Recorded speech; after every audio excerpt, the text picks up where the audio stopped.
जय श्री कृष्णा। कहते हैं सर झुकाने से बात नहीं बनती। अगर आपको परमात्मा के दर्शन करने हैं तो मन को भी झुकाना पड़ेगा।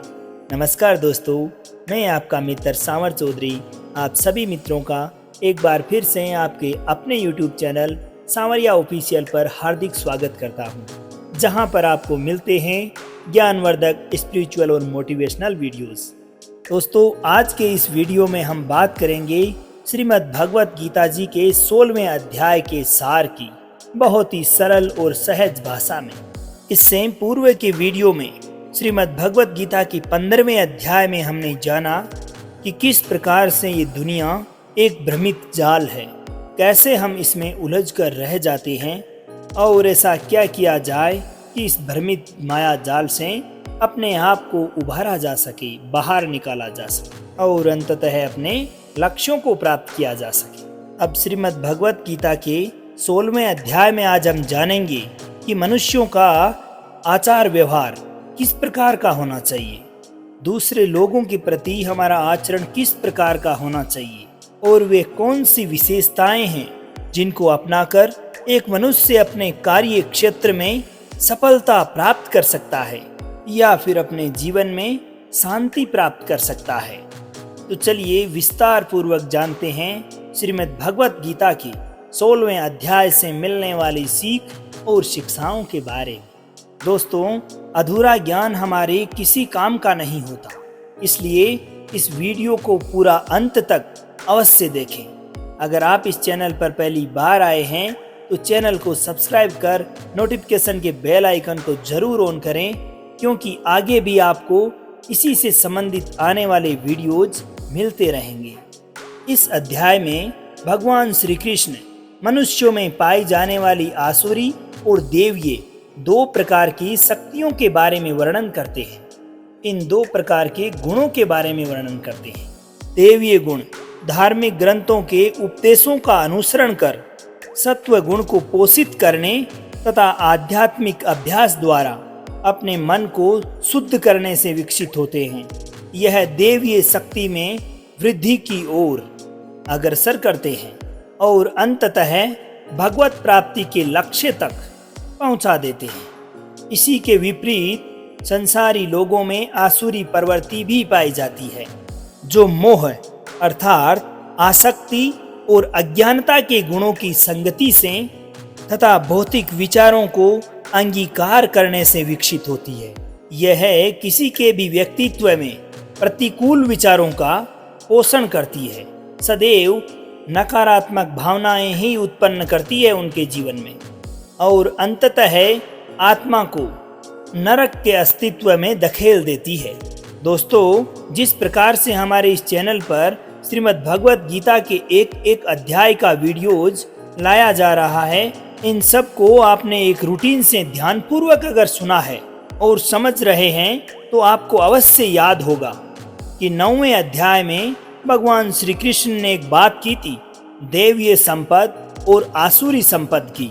उन्होंने ये कहा था कि आसुरी स्वभाव वाले मनुष्य मुझे तुच्छ कहकर पुकारते हैं, क्योंकि उन्हें केवल ये मनुष्य शरीर दिखाई देता है। आसुरी स्वभाव वाले मनुष्य मुझे सही स्वभाव से नहीं जान पाते, लेकिन इसी के विपरीत जो देवीय संपद वाले हैं वो मुझे सदैव अनन्य भक्ति के साथ भजते रहते हैं, मेरा स्मरण करते रहते हैं, बहुत ही श्रद्धा के साथ में मेरा भजन कीर्तन करते हैं। देवीय संपद और आसुरी संपद, ये दो बातें भगवान श्री कृष्ण ने 9वें अध्याय में कही, लेकिन अब 16वें अध्याय में भगवान श्री कृष्ण इस बात को समझाने जा रहे हैं कि देवीय संपद क्या है और आसुरी संपद क्या है।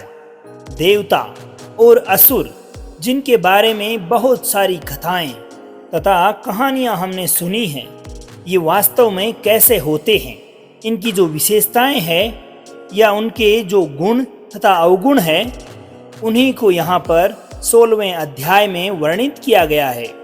यहाँ श्री कृष्ण समझाते हैं कि हे अर्जुन, इस संसार में दो तरह के स्वभाव हैं, देवीय स्वभाव और आसुरी स्वभाव, यानी कि देवता के समान आचरण और असुरों के समान आचरण।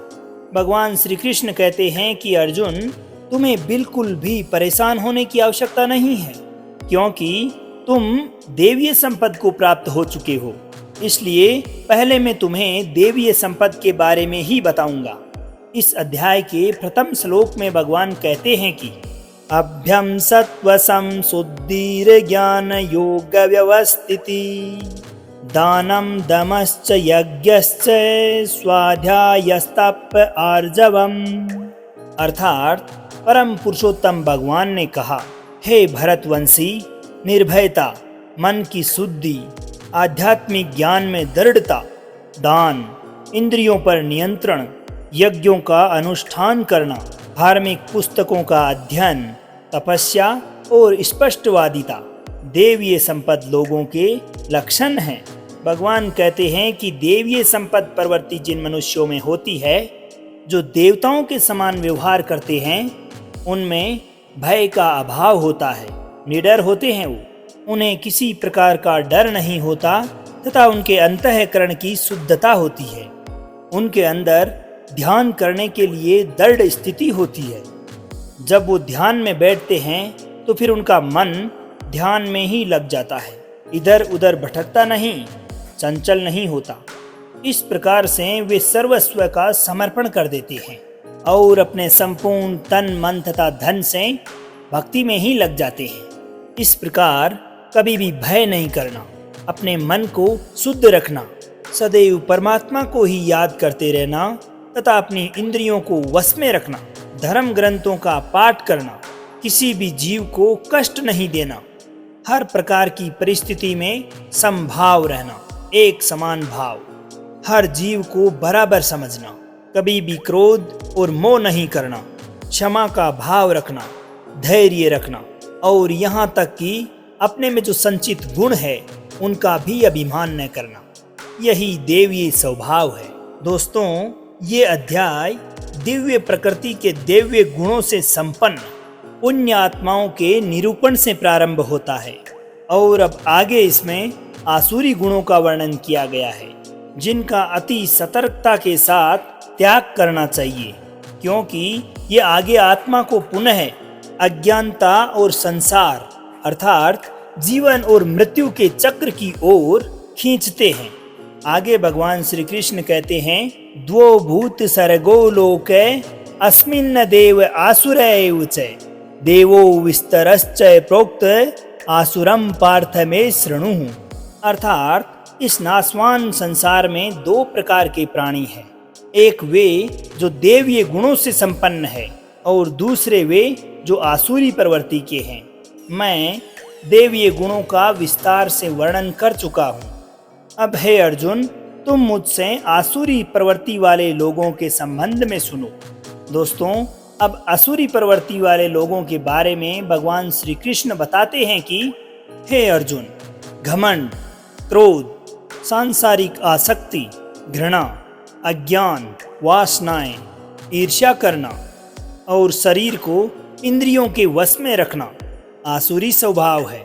आसुरी स्वभाव रखने वाले मनुष्य ना तो एक दूसरे से सम्मानपूर्वक बात करते हैं और ना ही कभी सत्य बोलते हैं। बुरे कर्मों के चलते जिनका स्वभाव पूरी तरह से नष्ट हो चुका है तथा बुद्धि बिल्कुल मंद हो चुकी है और जो केवल और केवल इस संसार में विनाश का ही कारण बनते हैं, इस प्रकार के व्यक्तियों की इच्छाएं कभी पूरी नहीं होती। इन व्यक्तियों का सुख केवल इंद्रिय सुख तक ही सीमित है। ऐसे लोग हमेशा और अधिक वस्तुएं प्राप्त करने की लालसा रखते हैं और निरंतर इन्हीं लालसाओं की पूर्ति में लगे रहते हैं। इनके द्वारा यदि कोई भी कार्य किया जाता है तो उस काम को करने वाला ये स्वयं को ही मानते हैं और ऐसे लोग दिखावे मात्र के लिए ही दान और धर्म करते हैं, दक्षिणा देते हैं। हे अर्जुन, देवीय स्वभाव से मुक्ति मिलती है, जबकि आसुरी स्वभाव से सदैव बंधन उत्पन्न होता है। जो लोग आसुरी प्रवृत्ति के होते हैं, उन लोगों को तो मैं बार बार असुरों का ही जन्म देता हूँ और इस प्रकार से असुरी प्रवृत्ति वाले बार बार नीचे ही गिरते रहते हैं। हे अर्जुन, काम, क्रोध और लोभ ये नरक के ही 3 द्वार हैं, इसलिए जितना जल्दी हो सके इन्हें छोड़ देना चाहिए। जो भी मनुष्य इन तीनों नरक के द्वारों को छोड़ देता है, इनका त्याग कर देता है, वो तो फिर मेरे ही आश्रय में आता है। इसलिए हे अर्जुन, तू शास्त्रों समेत इस देवीय स्वभाव को प्राप्त करके निरंतर आगे बढ़ता जा। इस अध्याय के अंतिम श्लोक में भगवान श्री कृष्ण कहते हैं कि तस्मात् शास्त्रम प्रमाणम ते कार्यः कार्ये व्यवस्थितो ज्ञात्वा शास्त्र विधानोक्तम कर्म कर्तुमि हर्हसि। अर्थात क्या करना चाहिए और क्या नहीं करना चाहिए, इसे निश्चित करने के लिए शास्त्रों में वर्णित विधानों को स्वीकार करो तथा शास्त्रों के निर्देशों और उपदेशों को समझो और फिर तदनुसार संसार में अपने कर्तव्यों का पालन करो। भगवान श्री कृष्ण इस अध्याय का समापन करते हुए बताते हैं कि क्या किया जाना चाहिए और क्या नहीं किया जाना चाहिए। इसका निर्णय करने का अधिकार केवल वेद शास्त्रों को ही दिया गया है। अतः हमें भी वेदों में लिखे वाक्यों को स्वीकार करना चाहिए। हमें इन वैदिक शास्त्रों के विधि निषेधों को समझना चाहिए और तदनुसार इस संसार में अपने कार्यों को निष्पादन और दायित्वों का निर्वहन करना चाहिए। दोस्तों, देवीय स्वभाव और आसुरी स्वभाव दोनों हमारे हृदय में ही रहते हैं और लगातार हमारे व्यवहार तथा आचरण को प्रभावित करते रहते हैं। कभी हम में आसुरी संपत्ति जब आ जाती है तब हम असुरों के समान व्यवहार करने लगते हैं, और जब देवीय संपत्ति आ जाती है तो फिर हम देवताओं के समान आचरण करने लगते हैं। अतः हमें अपने मन तथा इंद्रियों पर नियंत्रण करते हुए अपने जीवन को सुखमय और सफल बनाने के लिए इन देवीय और आसुरी लक्षणों को पहचान कर अपने आप को देवीय स्वभाव में लगाना चाहिए। और जैसा कि भगवान श्री कृष्ण ने मुख्य रूप से कहा है कि काम, क्रोध और लोभ ये तीनों ही नरक के द्वार हैं, तो हमें ये निश्चित कर लेना चाहिए कि ये हमारी सफलता के सबसे बड़े शत्रु हैं और हमें इनसे अपने आप को हमेशा बचाकर रखना चाहिए। तो दोस्तों, भगवान श्री कृष्ण इस अध्याय के माध्यम से सार रूप में यही बताना चाहते हैं कि हम लोग जब भी कोई भी कार्य करते हैं तो हमारे मन में असुरी और देवताओं की भांति सोचने की दोनों प्रवृत्तियां उत्पन्न होती है। एक मन करता है कि हम ये गलत कार्य कर लें, लेकिन पुनः फिर हमारे मन में चेतना होती है कि हमें ऐसा नहीं करना चाहिए। तो दोस्तों, बताया यही गया है कि हमारे मन में उत्पन्न होने वाले ये द्वंद्व को हमें पहचानना है और सदैव देवीय प्रवृत्ति की तरफ अग्रसर रहना है। तो दोस्तों, इस अध्याय से आपने आज क्या सीखा, कमेंट करके जरूर बताइएगा। उम्मीद है कि आपको ये वीडियो पसंद आई होगी। अगर वीडियो पसंद आई है तो वीडियो को लाइक कर अपने स्वजनों, अपने रिश्तेदारों तथा अपने साथ के लोगों के साथ जरूर शेयर करें, ताकि इससे मिलने वाली सीख और शिक्षाओं को वो भी समझ सकें, ग्रहण कर सकें अपने जीवन में। तो दोस्तों, ये था श्रीमद् भगवत गीता का 16वां अध्याय। तो अब आपके मित्र सावर चौधरी को आज्ञा दीजिए। मिलते हैं श्रीमद् भगवत गीता के 17वें अध्याय की सीख और शिक्षाओं के साथ। जब तक के लिए खुश रहिए, मुस्कुराते रहिए, जीवन में आगे बढ़ते रहिए और प्रेम से बोलिए श्री राधे राधे।